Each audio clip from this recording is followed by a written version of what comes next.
Father, we thank you for the opportunity to learn. I pray that you would open our minds to receive wisdom, the wisdom that we need to be good stewards of the piece of your creation that you've entrusted into our care. I pray that before we attempt to learn anything from anybody, that we would first ask that you would make us receptive to the pieces that are relevant to us, and that the pieces that aren't relevant would just sort of move on past us. In Jesus' name, amen. Amen. Man, thank you, Todd Churchill, for that invocation, that prayer. We sincerely appreciate that. And we want to welcome Keith from Green Cover Seed. He is gracious enough to be here with us today. Keith Berns is someone that I've communicated with multiple times over the phone as we've been putting together cover crop mixes, and he shipped cover crop mixes out to us in Nevada. I have no doubt that the seed is viable. Sometimes the farmer lacks the skill to be able to get things to grow, and I think that's the issue that I have sometimes. And so I want to learn here as much as anybody. One of my questions going into this is how to be able to incorporate cover crop seeds into perennial pastures, low production perennial pastures, or places maybe where there's annual encroachment and things, especially in irrigated. But we want to keep this somewhat interactive. As I mentioned, we'll take your questions at the end. If you have questions that you want me to interject, type them into the chat. And we pray that the integrity of this recording works. This is being repurposed. This is the Profitable Regeneration Masterclass or webinar series, and it comes out also on podcasts on different podcast channels. So if you haven't had a chance to check that out, check it out. We try to have really good quality people come and speak to us, not just from the regen ag world, but sometimes from business in general and relationships, because those are the key things in our stewardship. So Keith, sometimes I ask people, what's something about you that may not be get into your bio, but what's something about you that is unique, I guess is the way to put it. Anything you want to share there as we kick that off, Keith? Yeah, that's a great question. And, when people ask me that, what I tell them is that I've had children in 4 different decades with the same wife. So Wow. Our first child was born in 1989, and we've had 7 children, and the last one was born in 2011. So not too many people can say they've had children in 4 different decades with the same wife. So that I don't know if that makes us unique. Most people think it makes us pretty crazy, but it's been a lot of fun. Hey, I'm right there with you. I don't think we spanned 4 decades. We're only at 3. And I think our childbearing days are done. So you probably got us beat, but we've got 9 and you've got 7. It's not a competition. And yeah, they're all a blessing, aren't they? Yeah. And it is a blessing. And as I go through, my talk, I'm going to talk a little bit about our business and kind of why we started it. But part of the reason was to give an opportunity for some of the kids to come back to the operation if they wanted to.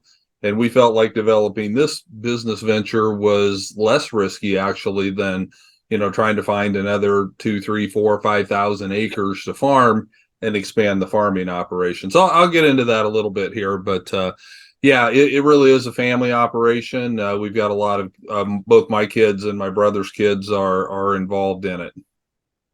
That's great. Yeah, that's great. And it's neat. It's good to support a good family operation. So if you don't know who Keith is, it's in my mind the premier cover crop business in the nation. He's got a very, very robust website, which helps you to be able to dial in a cover crop specific for your needs, your unique circumstances. And I remember Gabe Brown saying once, if you go to a cover crop salesman and they don't ask you some specific questions first about what your objectives are, what your soil's like, whether you're striving to build soil, increase your forage chain, extend that growing season, he said probably just keep looking. Right. And so that's what I appreciate about Green Cover is, they ask those questions. They're willing to take the time to make sure that they're meeting your goals and your objectives.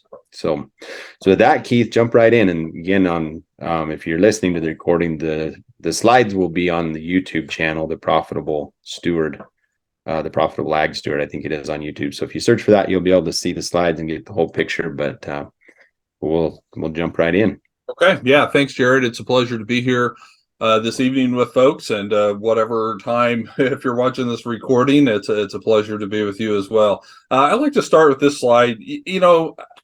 Our little slogan, we go through slogans at different times, but we make cover crops simple. We like that because it is a fairly simple thing. Now, there's a lot of complexity that can go with it, but we like to tell people that we can help you work through all that. So I want to just take you on a little bit of a history of our company and then get into some of the core things that guide us. And hopefully we'll have some time at the end for some good questions here. So we are located here in South Central Nebraska. You can see the little pin there on the map. Almost exactly right in the middle of the continental United States. The geographic center of the U.S. is just 40 miles south of us.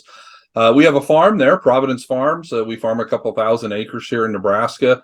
And we do all this, like I was saying, as a family. It's my brother and I that started the farm and the businesses, and we have a lot of family members involved as well. And so we started Green Cover Seed in 2009. We did a little SARE grant. That's a whole nother talk about how that all came about. But we had a little grant. We got like $5,000 to help do some moisture sensing in cover crops, because we had to ensure ourselves that these were not going to hurt our operation. And some of what we learned from that really encouraged us. We saw how well the cattle did on grazing the cover crops, and it really encouraged us to get this business started. So we started in 2009. We covered enough, we sent enough seed out the door to cover about 1,000 acres.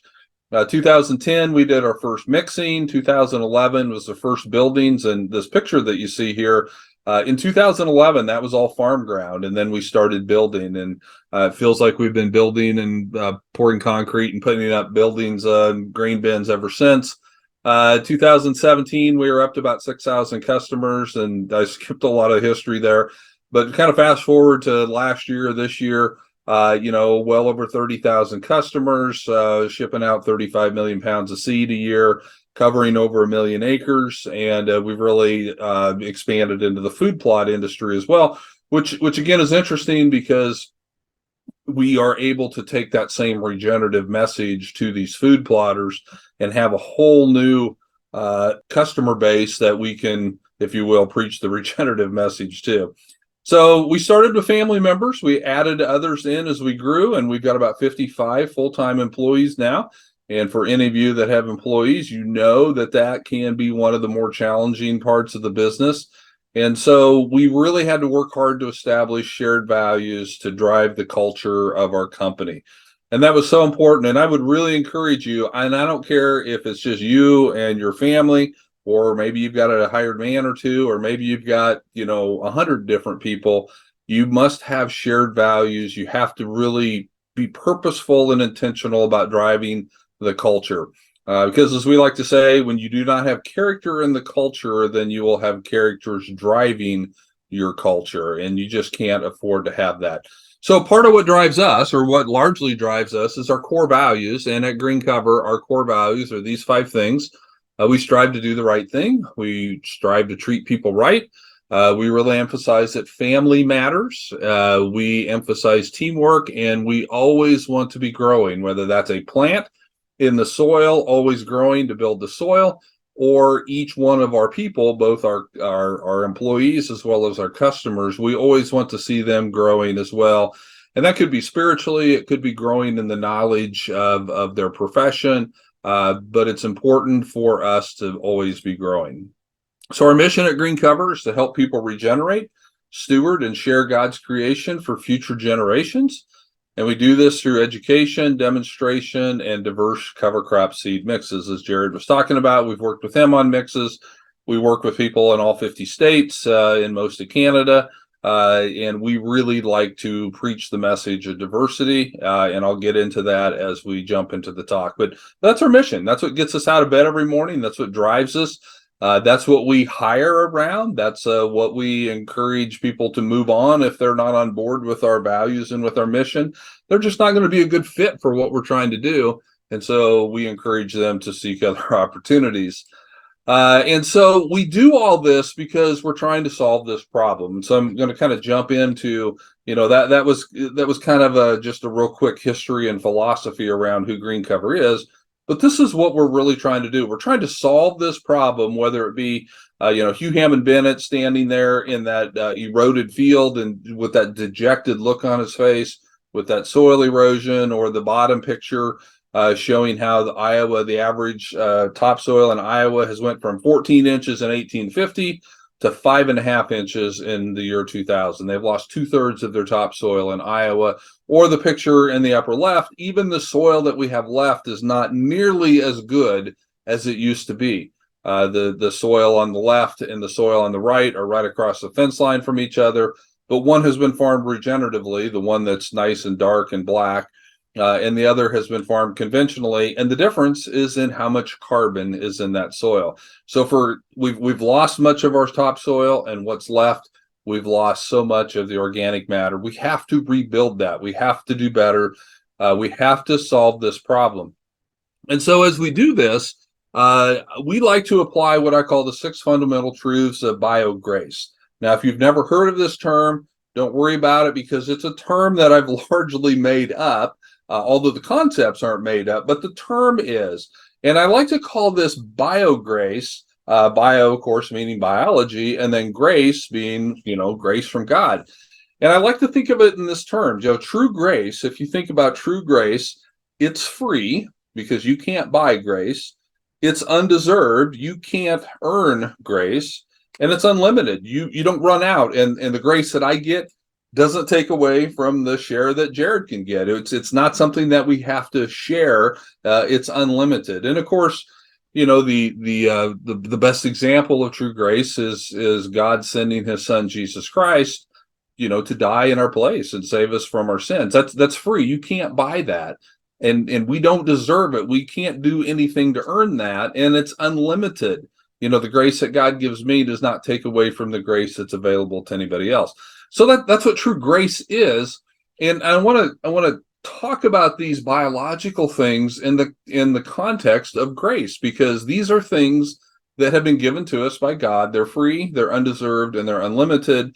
And when we apply them, we can fundamentally change what we do. So here's the 6 fundamental truths of biograce. I'm going to go through these fairly quickly because, again, I want to save time at the end for questions. And these are fairly basic principles. It's going to be nothing new here, but hopefully there's a little bit of a new way that we can look at these things and how we can apply them on our own operation. So number 1, solar energy is limitless and it's free, and plants are the best way to capture, store, and convert it to something of value. Sunlight is free. Sunlight is given to us by God, by grace. It's free. It's undeserved, and it's unlimited. The sunshine that I get does not take away from the sunshine my neighbor gets. I didn't do anything to deserve when the sun shines, and I certainly can't purchase it. And so it's perfectly given by grace.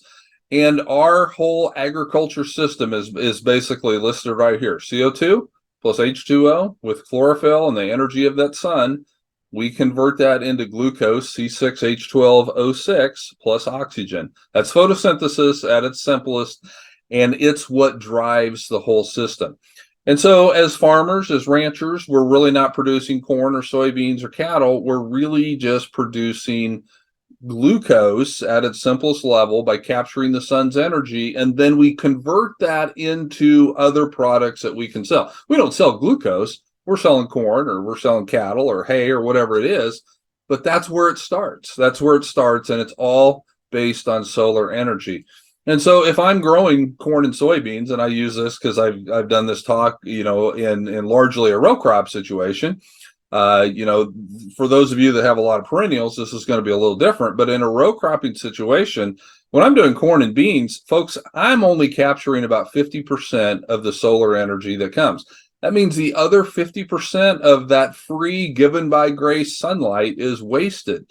And so what we have to do is we have to get that cover crop in there. We have to get a forage crop in there. We have to diversify. We have to lengthen our rotations in order to capture as much of that solar energy as possible. And then ideally, that cover crop could be processed through cattle, through animals, and converted to things of more value. And so that's really what we have to be looking at. And again, if you're a wheat farmer, it's the same thing. We harvest wheat, and then a lot of times it's fallowed for 6 months, 8 months, 10 months, sometimes 18 months before anything else is growing out there. And it's a huge waste of solar energy. And so what we need to do is we need to come in whenever we can. It's not always possible, depending on where you're at, but whenever it's possible and practical, we want to come in with a cover crop to grow, to capture that solar energy, to turn that into glucose, to turn that glucose into soil root exudates and let that feed the biology. And that really drives the system and lets it take off. So solar energy given by grace. Can't buy it, don't deserve it, and I'm not going to run out of it. We have to take advantage of that. Number 2 is carbon. Carbon is not a problem. If you listen to the news, you would think carbon is the worst bane of mankind that has ever been unleashed on us, on society, and it's not. Carbon is not a problem. It is free food for both plants and biology. And so I get really sick and tired of hearing about carbon being the problem. Carbon's not the problem. Now, there may be too much carbon in the atmosphere and not enough in the soil. I don't know about the first one, but I know for the second one, that is completely true. So regardless of what the problem is, in my opinion, and I don't argue global warming with people, I just tell them I'm not smart enough to understand that. But I tell them, regardless of what you think the problem is, the solution is the same. That's to get the carbon back in the soil where it belongs. So what we have to do, again, it's photosynthesis, CO2 out of the atmosphere. Our plants are going to pull that out of the atmosphere, put it into the plant material, but much of it is going to be leaked out into the soil system. As you can see here, this is how it works. These plants are, through photosynthesis, taking carbon dioxide, turning it into that glucose sugar, that carbohydrate, and they're leaking as much as 40 to 50% of it out into the root system. The biology is eating it, it's consuming it, they're using it to increase their populations. And in exchange, they have to give services back to the plants. They have to help source nutrients, deliver nutrients, protect the plant. Because if they're not doing their job in helping that plant in some way, that plant figures it out. God has designed enough intelligence, if you will, and intelligence maybe is not the right word, but God has designed plants in such a way that if they're not getting a return on their carbon root exudate investment, they're going to stop. They're going to stop putting that carbon out into the soil. So if there's no biology in the soil, that plant does not put nearly as much carbon into the soil. So the poor soils get poorer and the good soils get better, because the soils with lots of biology, that plant will crank up its photosynthetic rate and will put more carbon into the soil when there's more biology. And so it's a great circle of life, carbon circle of life, if you will, when you have that. Now, I don't have to pay for carbon. It's in the atmosphere. It's free. In fact, I may get paid to take it out if I want to join one of those programs.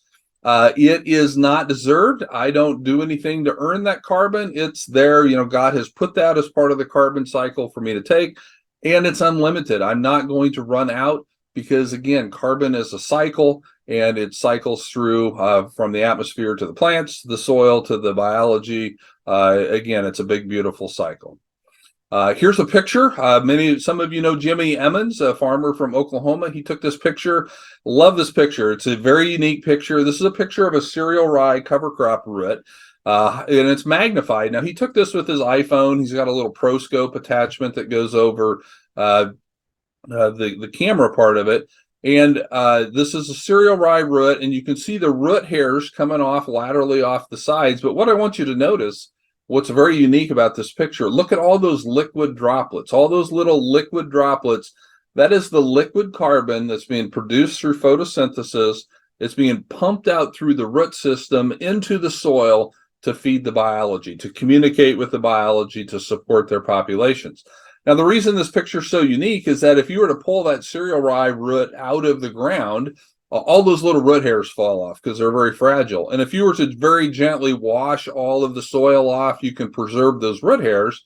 But in the process of doing that, all those little liquid droplets go away as well. So he took this picture because this cereal rye root was not actually growing in the soil. It's growing sideways through a worm channel. You can kind of see the soil around it. He dug it up. He broke it apart, and this was exposed in the void of a worm channel, and he saw all these little liquid carbon droplets, and he thought, this is cool. This is what it's all about. And that's exactly what's happening. So think about the math involved here. So this is, the diameter of a worm channel, a 1/16 of an inch, maybe an 1/8 of an inch. And look at how many, there's hundreds of little liquid carbon droplets in a 1/16 of an inch of a cereal rye root. And anybody that's ever grown cereal rye know how extensive the root system is on that plant. We might plant 1 million plants of that per acre. So think of the billions and billions and billions of liquid carbon droplets going into Jimmy's field on every acre every day that this cover crop is growing. And here's the other thing. This cover crop, this is not 5-foot tall cereal rye. This is probably 10 to 12 inches. It was actively growing. So it was pumping out that carbon, but it was not a huge plant. It was vegetatively growing. That's the power of cover crops. That's the power of taking that carbon that's given to us by grace. It's free, undeserved, and unlimited, and putting it into action. Number 3, nitrogen is free and abundant. Nitrogen is free. Nitrogen is given by grace. We don't have to pay for it. It's not something that we deserve, and it's not something that we're going to run out of. Now, you may be saying, now, wait a minute, I just wrote a check for my fertilizer, and nitrogen certainly is not free. Well, let me explain. So here's a pie chart of our atmosphere, and I don't know how well you can see this on your screen, but there's a tiny little pink sliver at the very top of the pie chart. That's carbon dioxide. Carbon dioxide is about 4/100ths of 1% of our atmosphere. So it's really almost nothing. 4/100ths of 1% of the atmosphere is carbon dioxide. And we don't pay anything for that. And yet we can grow all these big crops by pulling that carbon out of the atmosphere. Now, the big blue piece of the pie, 78% of our atmosphere is nitrogen. So is it abundant? It absolutely is abundant. Is it free? Well, above every acre of crop ground, above every acre of rangeland that any of you work on or are associated with, there are 30,000 tons of nitrogen. 30,000 tons. And that's there for the taking because nobody is in control of that. It's part of the atmosphere. So it is free and it is abundant, but it's not available. And here's why. Because that nitrogen in the atmosphere is held as dinitrogen. There's 2 nitrogen molecules. They're bonded together with 3 sets of covalent bonds. It's very strong. They're attracted to each other and nothing else. So it's literally an inert gas in the atmosphere. That's why I can breathe it in. It does nothing to me. I breathe it right back out. It does not interact with anything inside me whatsoever. And if you've had a whiff of anhydrous or of ammonia, you know how toxic nitrogen can be. And when it's not in the dinitrogen form. And so the good news is we're not dead by breathing activated nitrogen.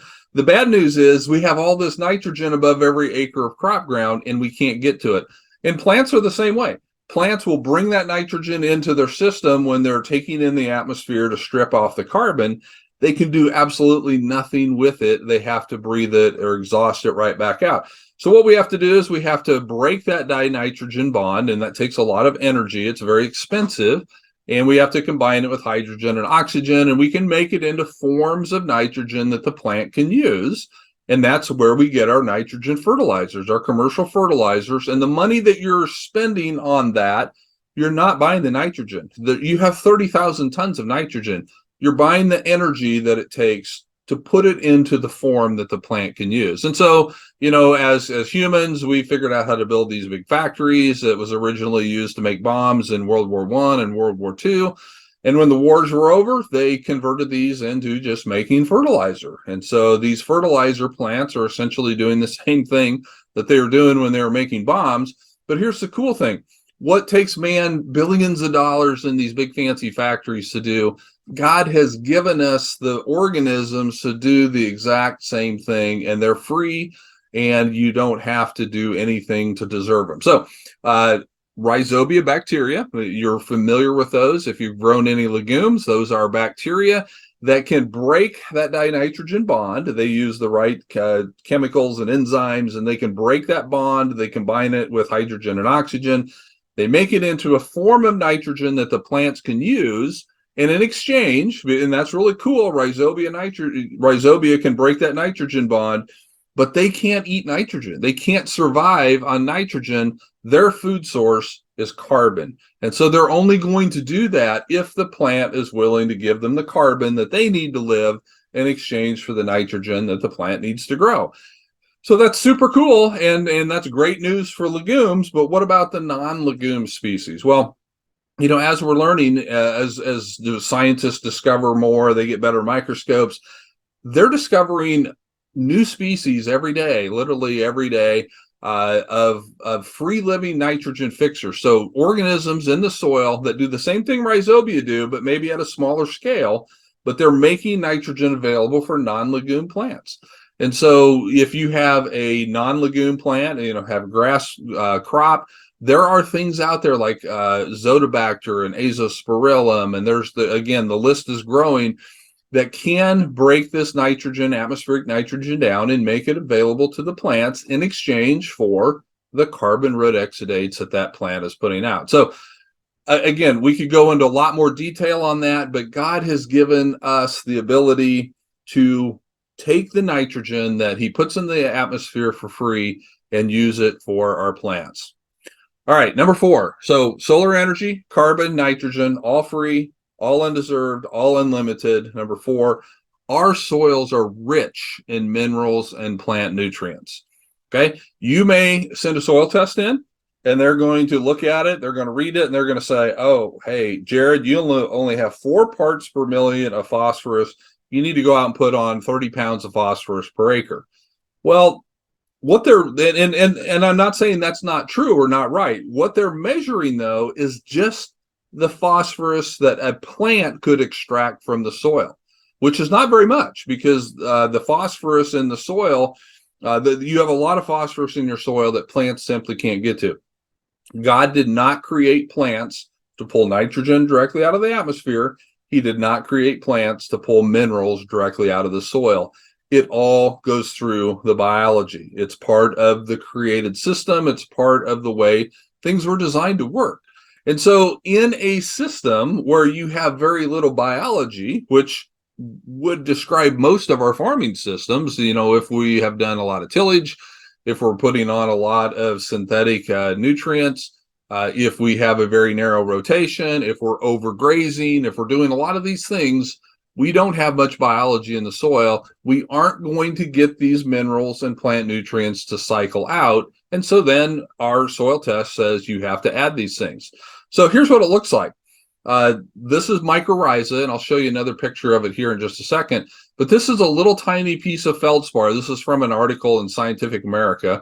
This is a little tiny, just think of it as a little grain of sand, highly magnified. And you see these little brown channels that have been cut up into this piece of feldspar, highly magnified.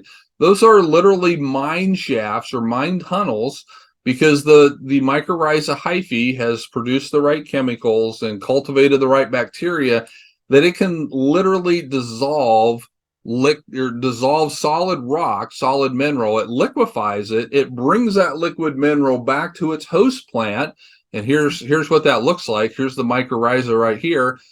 These little hyphae are what's going in and doing that mining, but it's bringing that liquid mineral right back to the root of this plant. And in exchange, the plant gives it carbon, because again, mycorrhiza, super cool organism, can do great things, liquefy solid mineral and deliver it to the plant, but it can't eat those minerals. It has to have carbon. And so again, it's a beautiful system that God designed in order for these plants to live in harmony with the biology, to access both the nitrogen as well as all of these minerals in your soil. And so if you would do a total mineral analysis of your soil, you will be shocked at how many minerals are in there, how many nutrients are locked up in your soil in that inorganic mineral form that plants will never be able to get to on their own. You'll have a little bit of release from a weathering process, but you'll quickly have some release on that with the biology. Now, it's a very complicated system. The plant communicates to the biology of what it needs and how much and when. So there's not an overproduction or an over release to where you're going to be burning up your supply and it's going to be getting wasted. The plant is very efficient and it communicates what it needs to the biology, and the biology goes and gets it. So the picture on the right here is simply a plant that is highly colonized with mycorrhiza. You can see the big roots. There's like 3 big roots on this plant. And without the mycorrhiza, this plant could only pull nutrients from where those roots are touching. But with the mycorrhiza, it is putting its hyphal network out into the soil, and now it can access both minerals as well. And this is very important if you're in a dry area, as many of you are. That hyphal network can bring water into this plant as well as minerals. And so it's an extension of the plant's root system. It's a beautiful symbiotic relationship when you have that mycorrhiza fungi working in harmony with the plant. And so, number 5 is a little bit of a summary of the first ones, particularly the nitrogen and the minerals here, because soil biology makes the system bigger, faster, stronger, and more efficient. And again, thinking about grace, we don't do anything to deserve this biology, and really you don't even have to buy it. It's in your soils. Now, if you beat up your soils with years of abuse, there's not going to be a lot out there, but there is some. And so if you build the right environment, they will rebuild their populations and they will come back. Now, there may be times when it's worth inoculating the soil, maybe bringing in a good compost or manure or something like that to help the system. But for the most part, our soils have this biology in it. And when we create the right environment, the biological populations will increase. They'll explode very, very quickly. And when we have that biology out there, it makes everything work better because it's the way it was created to work.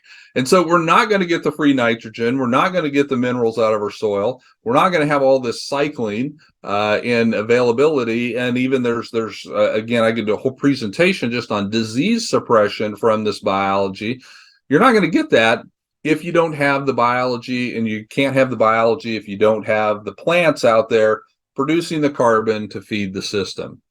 And then number 6, the 6th fundamental truth of BioGrace is that water is essential for all life and processes. Again, water is one of the 2 ingredients in photosynthesis, CO2 plus H2O. Okay, we can't forget that. This process does not work without water. And again, I'm talking to people from some arid areas, so this is nothing new to you.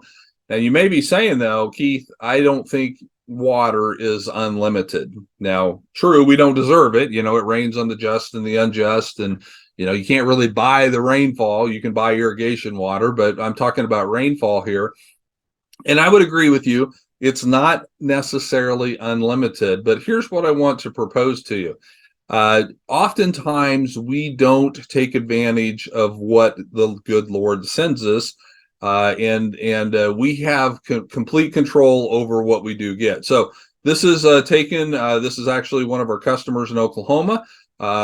He grows seed for us. He plants cover crops. He farms on the left-hand side of this road. So this farm over here, regenerative, cover crops, good rotation, livestock integration, same soil type on the right-hand side of the road, same slope, same soil, same everything. The only thing different is management practices. They got a big rain. They got 5.3 inches of rain in about an hour.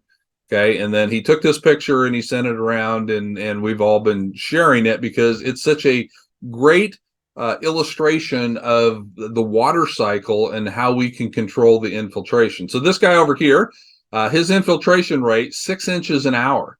So a 5.3 inch rain in an hour, no problem. He soaked it all up. He got 144,000 gallons of water per acre stored from that 5.3 inch rainfall event. This guy over here, conventional tillage, just growing small grains, no cover crops, no grazing. His infiltration rate was 0.6 inches an hour, which is not uncommon for Oklahoma, or for that matter, it's not that uncommon for any place that has a lot of tillage involved in the system and not very much vegetative matter growing if you don't have a living plant. So he stored 16,500 gallons of water. So which one of these guys has, and I'll put it in quotation marks, unlimited rain? Well, neither of them is unlimited, but certainly Russ over here on the left was able to soak that up and take an advantage of all that he got. And so, again, that may not be a completely satisfactory description of why I say water is given to us by grace. But there's some really good information out there about how a diverse system uses and utilizes water so much more efficiently than a system of monocultures. And again, we just simply don't have time to go into that. If you have some questions about that, be happy to answer those. So those are the 6 truths of biological grace. But here's what's really important. Grace must be grasped and accepted. Okay. God sent his son Jesus to die for our sins, but unless you reach out and accept that does you no good. God has sent us the sunlight and the carbon and the nitrogen and the minerals and the biology and the water, but unless we do something to grasp and integrate and implement those graces into our operations, it does us no good. And so basically, the way that we integrate these graces, these things that are free and undeserved and unlimited, into our operations, it's through the principles of soil health. And again, these aren't going to be shocking or new to anybody, but think about it now in terms of these free things that are out there for the taking, for the grasping, for the implementing, because when we keep the soil covered, now we can take advantage of that rainfall. Because now I'm going to significantly increase my infiltration rate. I'm going to significantly increase my biology. I'm going to significantly increase my availability of nutrients because I'm keeping the soil cooler and the biology is cranking more. Everything works better when that soil is covered. So that's the first principle of soil health. It's also a great deterrent to growing weeds. As this picture shows, this is from our own farm here. I had a really good cover crop of rye in the background, missed with the drill here, and you can see all of the weeds growing. And I promise you that this soil here, I took this picture in June, the bare soil where I had no living cover out there was probably 30 degrees hotter than it was back in this cover. And so there's just so many good benefits that happen when you keep the soil covered. Number 2, we need to minimize the disturbance. And again, you probably have heard this, and oftentimes we think about this in terms of limiting tillage. We need to be no-till. Well, that is part of it. Certainly minimizing physical disturbance. No good thing comes from no good thing to the system comes from physical disturbance like tillage. Sometimes we need to do it. It's a tool. It can be used. I'm not saying you can never do it, but we need to minimize it. But also, we need to minimize the chemical disturbance and the biological disturbance. And those happens, when we're using herbicides and we're using pesticides. And again, I'm not here saying you can't or shouldn't ever use those. They're tools, just like tillage is. Tools are expensive. So if you're using tools and when you don't need the tool, then you're just wasting your money and you're cutting into your profit margin. And that's why we're producing record amount of crops and we have record farm gross incomes, but our nets are shrinking all the time. And I don't know about you guys out there, but they're already talking for 2024. The cost of production of corn is less than what you could sell 2024 new crop corn for. And so there's a lot of people pretty nervous about that. So we need to minimize these disturbances because they all cost money. I love this picture. This is a picture of a organic neighbor of ours. He uses cover crops, so he's got hairy vetch. He's rolling it down at the front of his tractor. He's planting his corn right behind it, and he's organic, so he didn't do any spraying on this. And this is what it looked like about 6 weeks later. 5-6 weeks later, he's got his corn coming up. You can't even hardly see where he planted through it. He got a perfect termination kill on his hairy vetch. He's got good weed control. He had 200 pounds of nitrogen in that hairy vetch, so he's got no disturbance mechanically. He's got no disturbance chemically or biologically, and this was irrigated, so he went on to grow 200 plus bushel irrigated corn. Now, does it work like this every year? No. He'll be the first to tell you that this was one of the best that he'd ever done. Other times he didn't get a complete kill on his vetch, or he didn't get complete coverage and he had weeds come through there. But this is the goal. This is the ultimate in minimizing disturbance.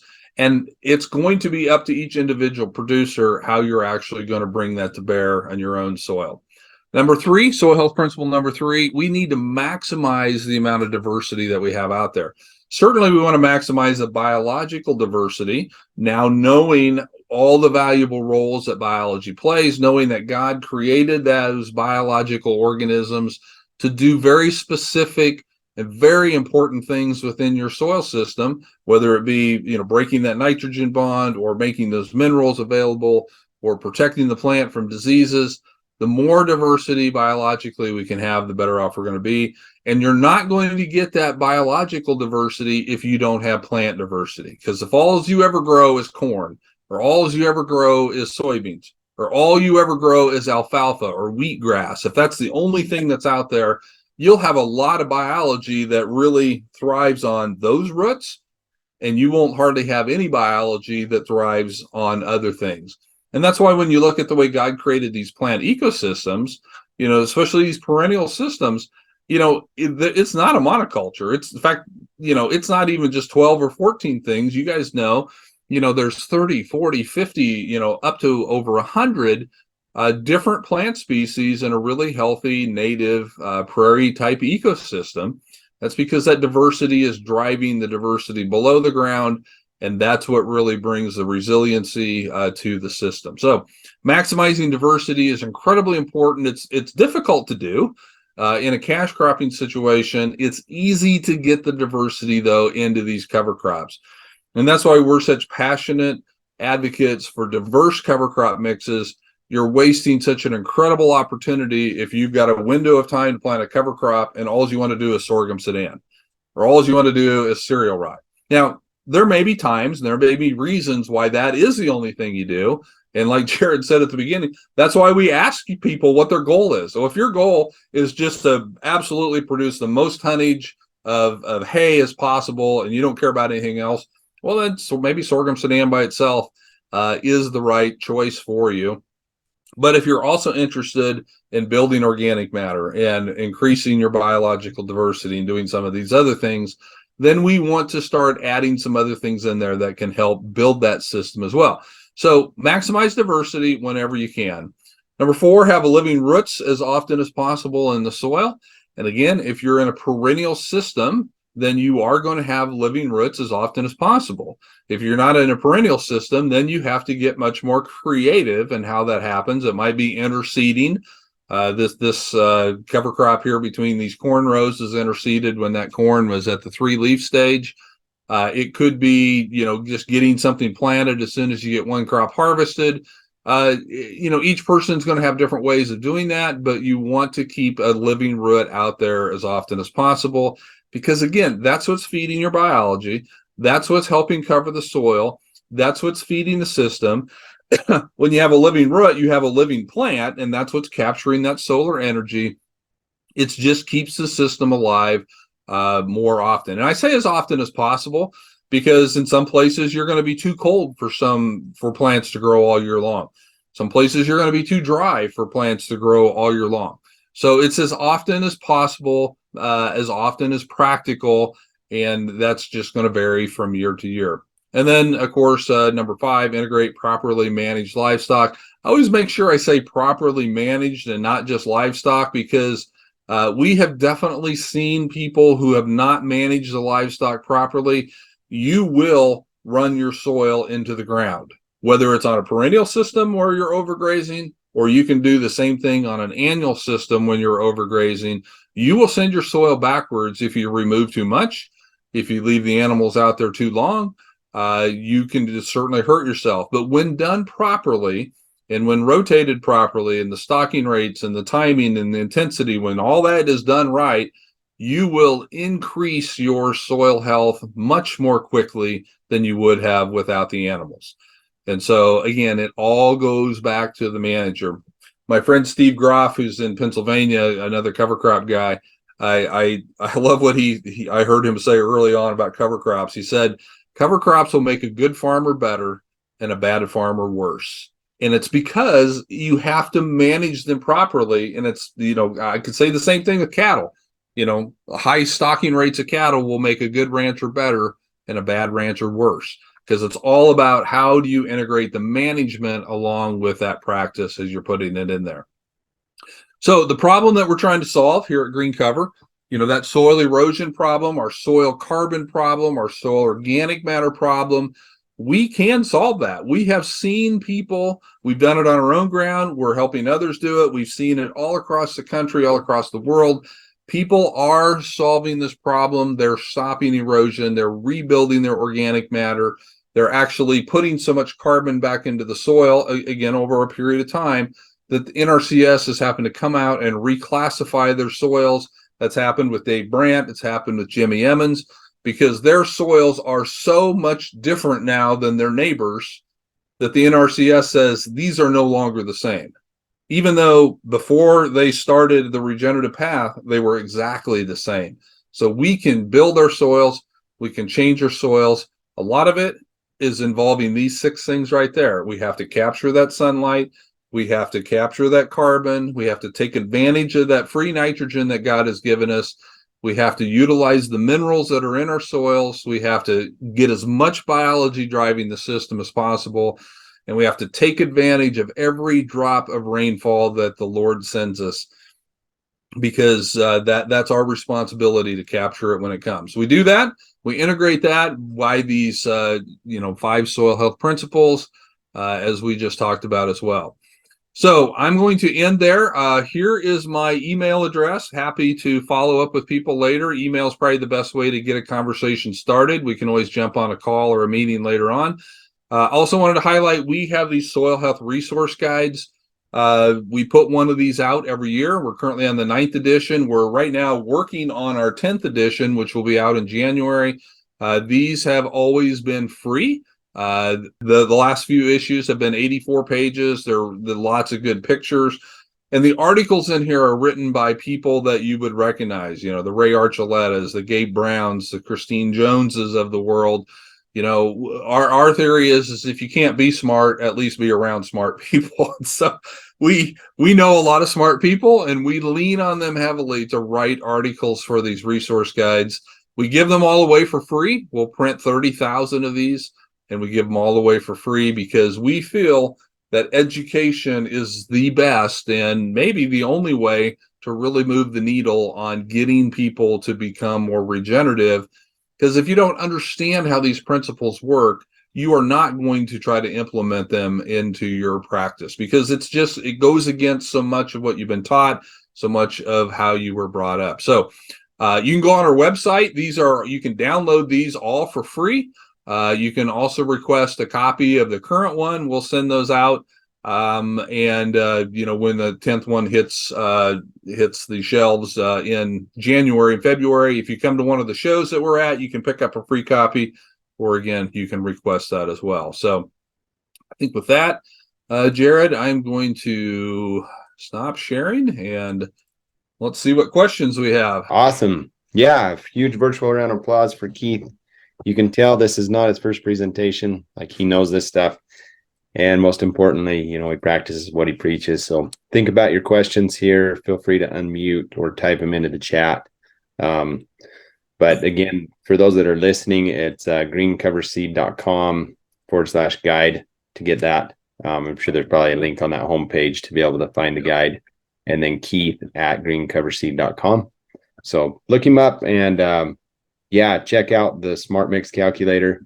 Maybe if you want to talk just a minute about that tool, because that tool is just, probably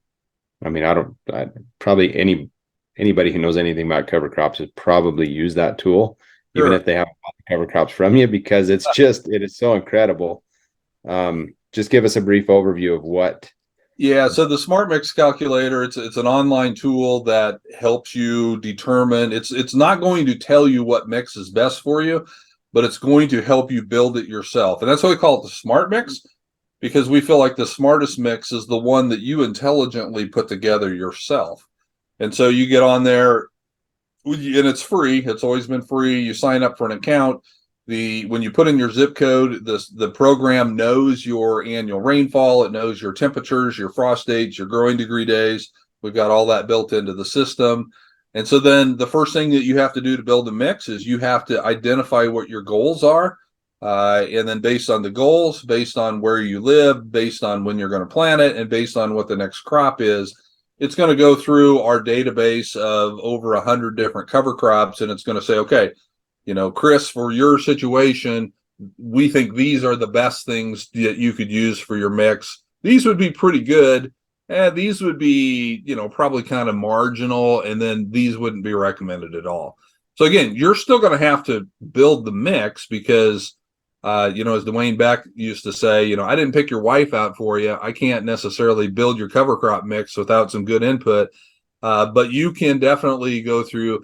And the nice thing is that as you build it, and there's I'm simplifying it. There's a lot of details in the background. It will tell you exactly what that mix is going to cost, which is important because you can have the best mix in the world, but if it's $70 an acre and your budget was 30, well, then that mix is not going to work for you. And you need to know that up front so that now you can go back and maybe adjust your goal, adjust your seeding rate, adjust something to make it fit into, the budget of what you have. Like Todd said, or like Jared said, you don't have to buy seed from us. It's free to use. You can set up an account. You can build mixes and never buy seed from us. That's okay. It's part of what we do to help bring value to the regenerative movement. So check it out. Just go to greencover.com and there's a tab on there called Smart Mix. Yeah, it's pretty cool tool just to play around with, but especially if you're getting serious about, okay, this is what we need if you're going to invest the money into a cover crop mix. I mean, it's a must have. So question, Tricia, we might need a little bit of context here if you want to unmute, but says she has a small backyard nursery business. What cover crops can I recommend for my customers for their small scale backyard gardens? And there's probably some clarifying questions we need there, but Yeah. Go ahead if you're able to unmute and maybe add a little more context to that, Tricia. My goal is to help people grow their own food with eventually just without having to rely on commercial products. And, that's it. So I'm wondering, cover crops are kind of new to me. So what is something I could recommend that people do to help themselves, like a cover crop? Because it sounds like that's like a major part of soil regenerative farming or even gardening. Yeah, no, great question, Trish. A garden is no different than a big field because you're still growing things. You're still trying to integrate the soil health principles. It's just at a different scale. And so I would probably have the same questions, when are they planting it? Where are they located? What are their goals? Are they trying to produce nitrogen? Are they trying to control weeds? Are they trying to boost biology? Is it in the spring? Is it in the summer? Is it in the fall? We do have a number, but here's the thing. If somebody's got a 500 square foot garden, we can't invest the same amount of time and resources into helping them develop a mix that we could for somebody that's got 500 acres. It's just basic economics. So we have about 10 or 12 different pre-made mixes that are pretty diverse. They're for specific situations, scenarios. And those are available to be ordered, by smaller, you can order, I think a pound or 5 pounds at a time of those. So that's where we would steer a lot of the gardeners to. And we are, in fact, we just had a meeting about this the other day. We really want to ramp up our section on our website to help gardeners make this, help them go through a decision tree, because the Smart Mix Calculator doesn't necessarily make sense for them. but we still will have a tool that will help walk them through, what their goals are, when are they planting, and then which of these 12 pre-made mixes would be the best one to meet your goals. Again, a lot of it's going to be about diversity. We don't want to see you plant just legumes if your goal is to produce nitrogen, because while it would meet that goal, it's going to throw something else out of balance. And when you have too much nitrogen and not enough carbon in the system, then you start, the biology will start eating and consuming the carbon in your soil. And that's a good way to get things out of balance, a good way to get weeds to grow, a good way to have bare soil. So again, a lot of it is about balance. There is a section on our website for, smallholder, homesteader, gardener type people, and we are really working hard to build that out even more. So I suggest you check that out, and then shoot me an email. We'd be happy to work with you directly on developing some unique mixes for your situation if needed. That would be wonderful, because there are so many people who want to do what they can where they are, even apartment dwellers. And so that's wonderful. I love that that's on your website. So I definitely will reach out to you then. Thank you. Mm-hmm. Yeah, great question. Appreciate that, Trish, because really there's more. Isn't this statistic true? There's more lawns than there is row crops and farm ground. So if we're going to regenerate things, it needs to happen at a large scale and a small scale. So yeah, for the lawn people, I tell them, well, the first thing is stop killing your clover. That clover wanting to grow in your yard for a reason. Stop killing it. That's that white clover is a great companion. Yeah. Is there a type of clover you would recommend for people to grow in their front yard? Well, in our area anyway, Dutch white clover just wants to grow naturally because it's a low growing perennial. It's fairly persistent, but yet people don't like seeing it out there. If their picture of what the lawn should look like, is kind of like the picture of a farmer who thinks, a nice freshly tilled field looks good.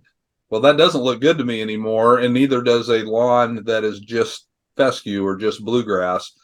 White clover is probably one of the best, but depending on your area, there would probably be other clovers. You need something that's not going to outgrow the grass, so it can be mowed on the same schedule, but yet tolerate multiple mowings, or depending on if you're mowing it or you're just, letting it, like a backyard type situation, something that's going to be drought tolerant. If there's some areas that aren't going to be mowed or maintained, then you can certainly look at some wildflower type things, and for those, then you want to look at things that are very well things that are native to your area, because those are going to survive the best.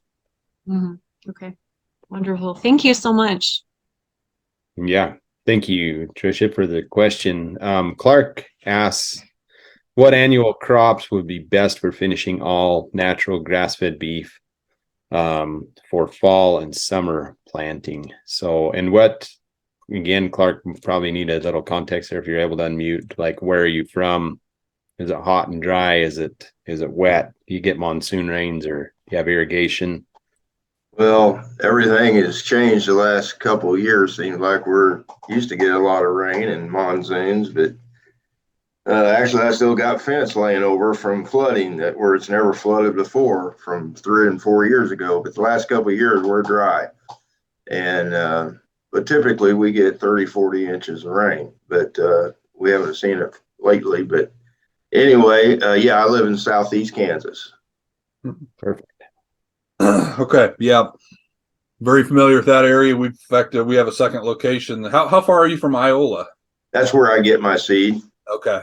So, so in that part of the world, and again, we're familiar with that because we've got both employees and a lot of customers down there. The backbone of any animal feeding operation is going to be grass. I mean, cows were just created to eat grass, and so you got to have a big grass component. Nothing is better than sorghum sedan, and there's lots of different traits, BMR, photoperiod sensitive, rachitic dwarf. So you want to start with a base of a really good sorghum sedan. And again, this would be for summer grazing or for that early fall. Then we'd want to supplement that with a legume of some sort to produce the nitrogen for the soil, but protein for the animal. And so we would probably select a cowpea or a mung bean or a forage soybean, possibly sun hemp, depending on if you're planting the beginning of the summer or the end of the summer. And then the diversity that we want is not just diversity within a plant family, like all legumes are one plant family and all the grasses are one plant family, but we want multiple plant families out there for the benefit of both the soil, the biology, and the animal. So we're going to want to get some forbs out there, some other broadleaves. So it might be some sunflowers, it might be some buckwheat, it might be safflower. There's the number of different ones we can choose. And then we'd probably, even though if through the summer, the brassicas don't like heat real well, we would still probably throw in a little bit of a forage collard or a turnip or possibly a radish. Again, just diversifying the plant types, diversifying the root structures, while trying to always pick things that are going to be highly nutritious for grass-fed. Because if you're trying to grass finish something, that's a little different nutritional needs than just trying to maintain a cow-calf pair. And Right. so there's different things that you can do on timing, or different things you can do with, brown midrib sorghum versus a non-brown midrib, and different things like that. And then if you're wanting to plant in the summer but graze in the wintertime, then things shift. We would choose different sorghums. We really like sunflowers if you can get them to put a head on, because if they're eating sunflower heads, they'll gain really well eating that 40% oil seed out there in the wintertime. So there's different strategies that we would do based on when you're planting and when you want to graze it. And so I'm sure, have you worked with Zach down there in Iola? Yes. Okay. Yeah. And Zach has run his own cattle herd, so he knows that area and knows it really well. So you're in good hands if he's helping design your mixes for you. Okay, great. What do you think about hairy vetch? Do animals like it much, or? Yes, hairy vetch is a great winter supplement. It's not going to be one that you'd necessarily plant in June, because it's a winter annual, Right. so it won't handle the heat as well. But if you're planting in late July, August, September, down where you're at, I'd even plant hairy vetch right now. It's going to survive the winters just fine, and it's alfalfa quality forage in the spring. And nothing overwinters like hairy vetch does. So Gabe Brown has always said that the most profitable crop that he plants is triticale and hairy vetch, because he can hay it, he can graze it, or if he needs to, he can take it out for seed harvest, and then he uses that to replant. So hairy vetch is a big part of anything that you need to get to overwinter for that spring grazing. And it's very palatable. The cattle like it. Yep. Awesome. Thank you. So maybe the final question here, and then we'll wrap things up. Keith, do you have anyone that's doing cover cropping in a perennial system, or kind of the Colin Sice type method where they're planting cash crops into perennials? Yes. There's people, in different areas that are doing that. And there's two strategies. If you have primarily cool season perennials, then then your window of opportunity is in the hot part of the year. And so that's the summertime. And, so like Chris, or for Clark down in Southeast Kansas, we've seen this work really well. If you've got a fescue, orchard grass, brome type pasture, those things are very unproductive during the summer, because those things don't like the heat. They kind of go into a dormant stage, and they're just going to sit there. Well, in the years where he's getting 35 or 40 inches of rain, like typically they do, but yeah, they've been in a drought cycle. We could plant sorghum and cowpeas and sun hemp and sunflowers, and in 60 days, we might grow 3 tons of forage. Well, that's the window that they need to hit down there, because that's when the perennials are largely gone dormant.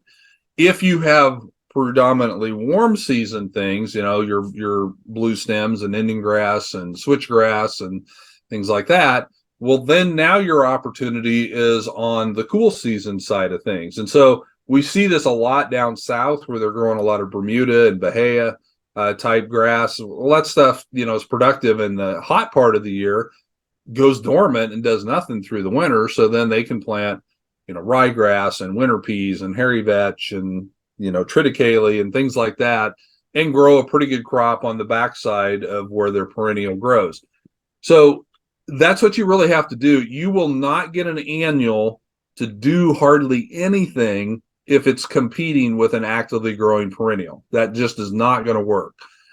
So you have to catch the perennial when it's in its off season, and you also need to do whatever you can to give the annual a chance to establish. And so in the case of the, orchard grass or a fescue pasture, if you want to go out there mid-June and plant your warm season thing, I would go out there and graze that cool season pasture pretty hard, remove as much of that as possible, set that cool season thing back a little bit, open up the canopy so the warm season thing planting can get as much sunlight as possible, and then pray for rain. Pray for rain, because if you get the rain, that'll work pretty well. You don't get the rain, it's not going to work, because the moisture has been largely used up by growing the cool season perennial to that point. Yeah, good answer. I appreciate that. Now, if you want to interseed some additional perennials into an existing perennial, so like you've got, a cool season pasture and you want to try to get some clovers or chicory or plantain or something like that established, that's a little bit different animal, because now it's a perennial against a perennial. They're both you kind of want them to be relatively the same season. There you just have to kind of pick your time where you think you could establish the new perennials without the existing ones just swallowing it up. It's not easy to do, and there's been a lot of seed that has been put out there that has not worked, simply because the competitiveness of a perennial is, they're perennial for a reason. They've got deep root systems, and when there's a scarce resource, he who has the deepest roots will always win. Perfect. Yeah, thank you for that. We appreciate those who've been on here tonight, those who've participated, those that are listening to the replay, whatever method that is. Encourage you to stay tuned in, both with what we're doing, with what Keith's doing with Green Cover. He has multiple speaking engagements, so if you ever get a chance to go see and meet him, shake his hand, I encourage you to do that. Ask your questions one-on-one. And so just kind of to wrap things up here, I was thinking about, we've been going here at Ag Steward actively for about 10 months. We kicked off in January with a summit, and kind of wanted, for those who are new, to give some context, some backstory to why we do what we do. And to explain that it probably started with me realizing that there were a lot of things that I didn't know. So when I took over management of the ranch, I had a 2-year-old boy. My mom and dad had left to serve missions in a foreign country. It was before cell phones were available, and so they were out of communication, and I was just 23 years old and took over several 100,000-acre ranch, herd of cattle, and we thought we knew, my wife and I thought we knew what we were doing. We quickly found out that, man, there's a lot of things that we didn't know. We didn't know about the economic side of it. We knew a little bit about the ecology side. We knew quite a bit about the livestock production, but those shortfalls in our knowledge quickly caught up with us, and we began to realize, holy cow, we're going to go broke. We're going to burn out, or pretty quickly, we're not going to have the help that we need because we don't have our stuff figured out. And so along the way, I've learned some things. I've been blessed to go to the Ranching for Profit School, to be able to work with the Savory Institute, to meet and go to soil health classes and meet great individuals like the one that we've had speak to us here today. And so my inspiration for starting Ag Steward is to be able to take that person who I was, wherever it was, and say, okay, here's a system to bridge that gap from maybe the things that you don't even know that you don't know, and help you to learn those and expedite that learning. So with that, we're kind of doing a little bit of rebranding. We're reaching out. You might see the look of our emails has changed a little bit, because I'm realizing that there's a lot that, while I understand, marketing is not one of them. So we're working with a marketing agency to help us to increase our reach, to better live and fulfill the mission that we have at Ag Steward, which is to help family-owned farms and ranches be highly profitable, regenerate the land that they steward, and pass on a viable business to the next generation so that they can leave a lasting legacy. And that's not a canned mission statement. I mean, that's the thing that is ingrained in me of why I want to do this. And we're building a team around us to be able to support us in that cause, because I'm not the smartest guy in the room. When it comes to soil health, I'll refer you to Keith or to William DeMille, who works with us. Somebody who has the knowledge in that area. When it comes to economics, we'll work with somebody else who has the knowledge in that area. I feel like my gifts and talents lie more on a holistic view of being able to see what is missing and who it might be missing, and to be able to bridge that gap, especially when it comes to the people side of it. And so those are kind of the components that we look at: the financial, the ecology, and the people. We get those things, and those are the stable foundation for a business. And then we overlay that with a solid mission and vision and values, and we scale it, and we romance the next generation into the agriculture, and we leave a lasting legacy. So I'm gonna put in the chat here. It's not an easy URL to remember, but that's, if you want to learn more about what we do at Ag Steward, what it looks like to work with us, just click on the link in the chat. For those that are listening, jared@agsteward.fyi is probably the best way to reach out to us. And we'll just talk about what your needs are, and if it's a good fit to work together. If we can help you reach your goals faster, be more profitable in the process, then we'd love to work with you. So with that, we again thank you everyone for joining us here today. Thank you, Keith, for being part of this movement. And we'll go ahead and stop the recording, and hope you can join us next time. We've got a couple really great speakers lined up, including, I think, in November, Fred Provenza. So a great one that you'd want to plug into. He is just a genius. And yes, definitely a round of applause. Thank you, Keith.